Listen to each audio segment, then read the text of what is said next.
네, 안녕하십니까 여러분들. 반갑습니다. 단타수장 전문가입니다. 자, 여러분들, 셀트리온 헬스케어가 최근에 뭐 어떤 이슈가 됐든지 가장 중요한 거는 수급적인 문제였다라고 말씀을 좀 드렸습니다. 뭐 여러 가지 이유가 있을 수는 있는데, 어떤 악재가 됐든 우리가 알지 못하는 것들에 대해서도 메이저 세력들이 안다라고 하더라도 그들이 이제 결과적으로 매도를 하면 그것 또한 어차피 수급인 거잖아요. 그래서 수급적인 문제인 거다 지금은. 그러면 이 수급에 대한 흐름을 좀 읽고 파악을 해주고, 그러면 그 수급의 흔적이 결국엔 또 우리가 차트에 좀 녹아나는데, 이 종목을 차트로만 언급한다고 많이도 실망하시는 분들이 계실 수는 있지만 사업의 내용은 그날그날 바뀌지는 않잖아요. 하지만 시세는 그날그날 바뀌어요. 그러면 그날그날 바뀌는 시세에 따라서 여러분들의 대응이 좀 달라질 수는 있습니다.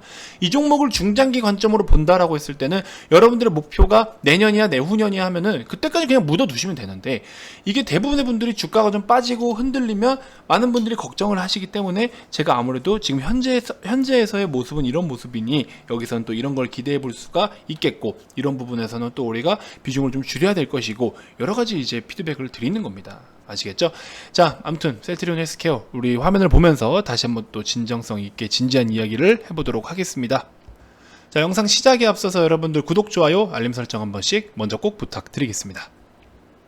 자, 우리 셀트리온 헬스케어 일봉 차트입니다. 자, 이 차트 같은 경우에 일단은 뭐 전반적인 이제 2분기 실적 발표할 것에 대해서, 그러니까 분기별 실적 발표 기준으로 했을 때 적정 밸류를 좀 평가하니까 한 10만 1,000원 부근 정도가 제가 좀 계산이 됐던 걸로 기억을 합니다. 그래서 뭐 그런 부분들은 일단 둘째 치고, 일단은 어쨌든 적정 주가보다는 그래도 미래 가치를 땡겨서라든지 앞으로의 전망치라든지 여러 가지 기대 심리로 인해서 주가가 그래도 어느 정도 상승을 좀 보였었는데, 이상하게 한 달 넘는 시간 동안 계속해서 하락만 보이고 있었어요. 그렇죠? 그러고 나서 99,000원에서 10만원을 어떻게 지지받냐에 따라서 우리가 한번 다시 재접근을 해보거나 추가 매수를 하는 관점을 가져도 좋다라고 말씀을 드렸는데, 이때 당시에 이 10만원도 이렇게 거래가 실리면서 강하게 붕괴를 해버렸습니다. 그래가지고 이제 우리가 또 그러면 좀 잠깐 다시 좀 지켜봐야 될 것 같다라고 이야기를 드렸는데, 일단은 지금 어느 정도 또 강하게 다시 돌파를 해주고 상승을 이제 다시 보이고 있는 상황인데요. 이 그림이 왜 무섭냐면, 여러분들, 제가 앞전 시즌 셀트리온 헬스케어 영상에서 말씀을 드렸지만 다시 한번 집중을 해볼 시간이다 라고 말씀을 드렸어요. 왜? 지금 이런 그림이 오히려 더 강한 시세를 만들기 위한 준비 단계예요. 이 시세가 더 무서운 시세입니다, 여러분들. 사실은 자, 이평선이 수렴을 했다가 확장을 한다라는 거는, 물론 수렴을 했다가 다시 꼬꾸라지는 경우도 있어요. 다시 하방으로서 확장을 하는 경우도 있기는 하지만 지금 같은 경우에 굉장히 무서운 시세가 아닐까라는 생각이 듭니다. 그래서 여러분들 보시면 지금 NC소프트도 저희가 이제 83만원대부터 보유하고 있는데, 이런 그림이 굉장히 무서운 그림이라니까요, 여러분들. 셀트리온 헬스케어도 마찬가지고 비슷한 그림이죠. 자, 이평선이 수렴을 하고 있을 때 돌파하기가 상대적으로 쉽잖아요. 자, 이평선이라는 건 결과적으로 이제 특정 기간 내에 종가의 평균 값으로 선을 이어서 만든 게, 점을 쪽쪽쪽쪽 찍어서 이어 만든 게 이렇게 이동평균선인 거잖아요. 그렇죠? 근데 이 이동평균선이라는 게 참 웃긴 게 뭐냐면요, 여러분들. 자, 배열이 이렇게 있다라고 칩시다. 5일선이고 21선이고 60일선이에요. 주가가 5일선을 깨고 내려오면 일단 단기적인 추세가 하방으로 접어들게 돼 있어요. 그러면은 자, 5일선이 이렇게 상방으로 향하고 있을 때는 캔들이 보통 위에서 놀잖아요. 그렇죠? 캔들이 보통 위에서 놀아요. 이렇게 다시 주가가 하락을 할 때는 캔들이 당연히 이 평균값 대비해서 계속 줄곧 하락을 이어갈 때는 5일선 밑에 주가가 머물러요. 그러니까 결국 이걸 가지고 단기적인 추세를 좀 확인을 할 수가 있는 건데, 그런 상황에서 5일선을 깨버리면 그 다음 기대고 싶은 데가 이제 21선이 되는 거예요. 21선을 기대냐 마냐인데, 이것 먼저 깨버린다 그러면 또 다시 무너져요. 그럼 어디 기대냐? 또 60선에 기대요. 이게 계속 반복이 되기 마련이에요. 이게 기본적으로 이평선에 대한 심리예요. 많은 투자자분들이 가장 처음으로 배우는, 캔들 다음 배우는 게 이평선, 그 다음에 뭐 지지 저항 이런 건데, 아무래도 이런 거에 있어서 그런 식으로 이제 그 밑에 거에다 기대고 싶은 심리가 더 커지는 거죠. 기대고 싶고 이런 식으로 이게 되는데, 자, 근데 이평선이 수렴을 해 있다? 그러면 단기적인 이평선이 골든크로스를 한 번에 만들어 줄 때는 이런 것들의 시세를 한 번에 점프를 해버리니까 올라갈 때도 마찬가지예요. 자, 보세요. 자, 이게 5, 20, 60이라 칩시다. 올라갈 때도 5일선을 한번 뚫었어요. 자, 그럼 5일선 이제 끌고 올라가겠죠? 20일에 이제 저항받을 거냐, 뚫을 거냐, 여기서 한번 이제 또 멈칫하는 거예요. 그 다음 60일선 어떻게 할래? 이렇게 멈칫하는 거예요. 그러니까 이런 과정 없이 수렴이 돼 있으니까 한 번에 돌파를 하기 때문에 그 다음 저항이 생기지 않는 거예요. 그때는 이제 파동상 저항, 어떤 이 캔들적인 부분, 박스권 저항, 이런 걸로 판단을 할 수가 있는 거죠. 그래서 지금 같은 그림은 굉장히 좋은 그림이다. 저는 이렇게 좀 보고 싶습니다. 사실 셀트리온 헬스케어가 여기서 쩔쩔 매는 동안, 여기까지만 하더라도 매는 동안에 확인 작업이 필요하다라고 말씀을 드렸는데 너무 갑작스럽게 또 올라 버렸어요. 5% 지금 이 정도의 몸집이 5.8% 올라간다는 건 엄청난 급등인 거거든요. 그러고 나서 어느 정도 이제 조정을 받을 때 우리가 충분히 시가, 이런 자리에서는 시가 밑에서 잡자라고 말씀을 드렸잖아요. 그러면 여기서 충분히 매수할 수 있는 자리였는데 매수를 하셨을지 모르겠어요, 사실. 그래서 한 번 더 마지막 기회다라고 생각을 하시고 오늘 접근이 어렵다라고 한다면 다음날 시가 밑에서 잡는 전략, 그러면은 이날 시세만큼 어느 정도 좀 되겠죠. 그래서 아직은 좀 늦지 않았다라고 볼 수가 있을 것 같아요. 만약에 지금 10만 6천 원에서 잡더라도 우리가 10만 원까지만 손절 라인을 잡아도 6% 정도면 이 종목을 6% 손절 감안하고서 앞으로 어떤 뭐 단기든 중기든 중장기든 가져간다라고 했을 때 충분히 매력 있다라고 저는 보고 있습니다. 그래서 아직 늦지 않았어요.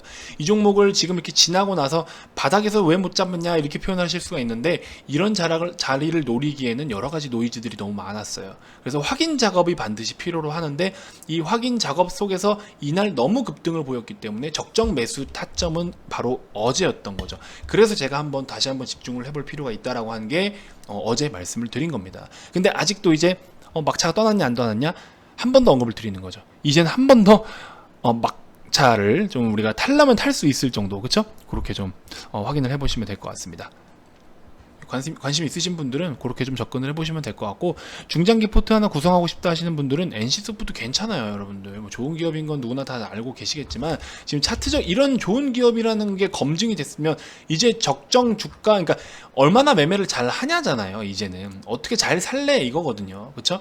그래서 이 종목도 여러분들 관심 가져보셔도 좋을 것 같다. 그래서 2분기가 실적이 그렇게 엄청나게 또 다른 기업 대비해서 엄청 이렇게 폭발적이진 않더라도 그런 거에 대해서는 어느 정도 반영이 좀 됐다라고 봐요. 충분히 좀 매수를 할 수가 있을 것 같고, VIP 회원님들 같은 경우에는 우리가 이날 이제 한 83만 9천 원 정도였던 것 같아요. 83만 5천 원에서 9천 원 사이에 매수해서 한 지금 5% 정도 수익을 좀 보고 있는 것 같은데, 이 종목도 이렇게 해서 좀 가져가 보셔도 좋을 종목이다. 그리고 제가 앞전에도 말씀드렸지만 여러분들 이 종목 이렇게만 보면 굉장히 고가놀이하고 왜 이렇게 꼭대기에서 추천을 해 하실 수가 있겠죠, HDC. 하지만 이 종목 절대 꼭대기가 아닙니다. 좀 실적적인 부분으로 봐도 그렇고 엄청난 퀀텀 점프, 그렇죠? 분기별 매출이 지금 평균적으로 3, 4천억 원대인데 지금 이번에 1조 2천억 원 가까이입니다. 그리고 영업이익도 마찬가지고요. 200억 원대가 지금 1,700억 원대까지, 그렇죠? 이 종목도 같이 관심 가져보셔도 좋을 것 같다. 이렇게 좀 말씀을 드리고 싶습니다. 그래서 HDC, 셀트리온 헬스케어 이 정도 좀 살펴보시고 NC소프트까지 같이 한번 살펴보셔라. 이렇게 좀 말씀을 좀 드리고 싶습니다. 자, 이번 영상은 제가 이제 가장 팩트 있게 말씀을 드리고 싶은 내용만 딱 전달을 하고 저는 빠지려고 합니다. 굉장히 또 이 부분이 가장 또 중요하지 않았나라는 생각이 들어요. 제가 서두에도 말씀을 드렸지만 정말 좋은 종목이긴 하더라도 시세는 매일매일 움직이지만 사업의 내용은 당장 매일매일 하루하루 움직이진 않아요. 그래서 내가 정말 이 종목을 신규로 사고 싶고 갖고 계신 분들이 손해를 보고 있어서 비중을 추가하고 이런 거는 그날 어떤 기술적 분석을 통해서 접근을 할 수밖에 없다라는 거예요. 사업의 내용을 다 분석을 하고 나서도 결과적으로 좋은 자리에서 사기 위해서는 기술적 분석이 필요로 해요. 우리 그런 자격증, 여러분들 뭐 혹시나 자격증 공부하고 계신 분들이나 관련 자격증을 취득하신 분들은 다 아시겠지만, 그리고 또 이걸 모른다 하더라도 당연히 기본적 분석과 기술적 분석을 함께 해야 되는 건데, 그리고 사업의 내용은 여러분들도 잘 알고 계시고 사업이 오늘 내일 이렇게 바뀌는 부분이 아닌데 이거를 뭐 차트만 가지고 설명하네 뭐 이렇게 막 비판을 하시는 분들이 많더라고요. 저한테 그런 건지 모르겠지만 그 다른 셀트리온 헬스케어 영상 올리는 거 보면은 그분들도 옳은 말씀을 하시는 전문가분들이 많거든요. 근데 거기다가 뭐 셀트리온 헬스케어를 지금 차트 가지고 논하냐 막 이렇게 하시는 분들이 있는데, 기존의 중장기로 쭉 가져가시는 분들은 그냥 가져가시면 되고, 근데 지금 어떤 새롭게 접근을 하시는 분들이나 추가 매수 타점을, 그러니까 매매 타점을 타이밍을 노리시는 분들을 위해서는 기술적 분석이 반드시 필요하다라는 거, 저는 그렇게 좀 생각을 하고 있습니다. 그래서 겸손하게 좀 생각을 해주시고 너무 상대방을 비판하지 않았으면 좋겠습니다. 뭐 아무래도 제 영상을 보시는 분들도 그러시는 분들이 계실 것 같아요. 야, 셀케를 무슨 차트 가지고만 논하고 있냐 이렇게 말씀하실 수 있는데, 저도 뭐 이 기업에 대해서 알 건 대부분 다 알고 있습니다. 하지만 지금은 중요한 시점이기 때문에 이거에 대해서 여러분들께 좀 강하게 언급을 드리고자, 그래서 이렇게 말씀을 드리는 거니까 이해 좀 해주셨으면 좋겠습니다. 자, 시장이 이제 조금씩 주춤하고 있어요, 여러분들. 개인이 주도하는 시장의 끝은 어떤 결과를 낳았는지 6월 11일, 6월 24일 제가 그날 매도를 굉장히 많이 한 날이었는데, 코스닥 차트에서 6월 11일, 24일의 주가를 한번 확인을 해보세요. 그때 당시에 어떤 일이 있었는지, 그 다음날 무슨 일이 발생이 됐었는지, 그렇죠? 그래서 이런 것들 저희가 지금 개인이 또 주도를 하고 있는데, 오늘 같은 경우만 하더라도 개인이 지금 양대 시장에서 거의 1조 원 가까이 매수를 하고 있어요. 기관이 거의 한 7천억 가까이 팔고 있고, 그래서 이런 상황 속에서 개인의 매수세가 영원할 수 있을 것 같냐? 혹은 개인이 쭉 매수를 했을 때 추가적인 어떤 시세를 만들기 위한 대응이 가능하냐? 그렇진 않습니다. 무조건 개인이라고 나쁜 건 아니지만, 여러분들이 잘 보시면 앞으로 최근 뭐 엄청 오래된 것도 아니잖아요. 최근에 그런 흐름과 패턴만 보더라도 개인의 어떤 시세는 한계가 있어요. 개인이 하방으로 떨굴 수 있는 거 막는 건 정말 기가 막히게 잘해요. 근데 여기서 추가적으로 상승 랠리를 이어가는 데 있어서는 제한적일 수밖에 없다라는 거 여러분들 잘 아실 겁니다. 자, 관련해서 우리는 이제 그런 제한적인 브레이크가 걸렸을 때 어느 정도 저항을 받게 되면 개인들이 또 내다 던져요. 그럼 우리는 그걸 같이 이제 받아 먹자고요. 그렇죠? 그런 것들 이제 하락을 할 때 좀 싼 종목들을 그런 기회에 잡는 거예요. 시장이 좀 빠지고 뭐 이런 식으로 보일 때. 그래서 그런 종목들 되게 많이 지금 준비를 하고 있고, 심지어 제가 주말마다 매주는 못 해드려도 주말마다 우리가 이렇게 기회가 왔을 때 담아가기 좋은 종목들을 정리를 싹 해드려요. 동영상으로 우리 VIP 회원님들께. 그래서 지금 정말 좋은 종목들 많이 들고 있으니까 지금은 실적에 준비를 해야 되고, 또 굉장히 싸진 종목들, 할인받은 종목들을 잘 선별해서 사야 될 때입니다. 정말 좋은 기회라고 저는 봐요. 오늘의 이런 하락이, 그리고 앞으로 또 당분간의 하락이 이어질 수 있는 이런 시장이 정말 중요한 시장이다. 저는 그렇게 좀 이야기하고 싶습니다. 자, 위기를 기회로 같이 좀 바꾸실 분들, 위기를 위기로 해서 공포심리만 느끼지 마시고, 남들이 위기라고 할 때 우리는 지금 좋은 기회다 하고서 두 손 두 팔 벌려서 환영을 할 수 있는, 떨어지는 주식을 환영할 수 있는, 하락을 환영할 수 있는 그런 스마트한 투자자들이 되자고요. 아시겠죠? 자, VIP 가입을 하셔서 저희 방으로 오시게 되면 제가 지금 주말 영상도 또 준비를 해서 다 올려드릴 겁니다. 아시겠죠? 그래서 가입 관련돼서 궁금한 게 있다 하시는 분들은요, 아래 이 번호로 성함만 문자로 발송을 해주시면 저희가 순차적으로 빠르게 답변 드리도록 하겠습니다. 자, 지금까지 단타수장 전문가였습니다. 고맙습니다.